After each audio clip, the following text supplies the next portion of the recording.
नवा सरकार के ऋण माफी योजना के तहत साझा सेवा सहकारी समिति में किसान मन ला ऋण माफी प्रमाण पत्र वितरण करेंगे। देखो रिपोर्ट।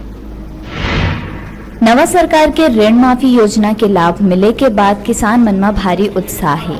साझा में भी ऋण माफी प्रमाण पत्र के वितरण करे गई। जय बलराम। आज सेवा सहकारी समिति साझा के समस्त किसानों को यहाँ पर आमंत्रित किया गया है और सभी उपस्थित हुए हैं।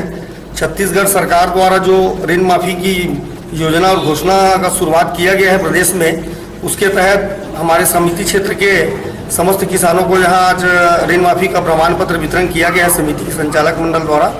और किसान काफ़ी उत्साहित हैं और खुश हैं सरकार के इस फैसले से।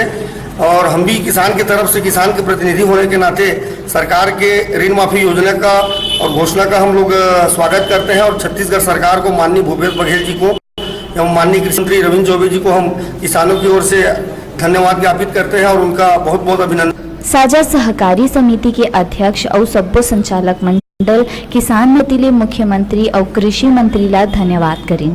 कैसे लगा तोला ऋण माफी से खुशी है नहीं तोला? खुशी है। कब सरकार ला बधाई देवत के नहीं देवत? बधाई है। बेमितरले डिजिटल रिपोर्टर टुमेश जायसवाल की रिपोर्ट।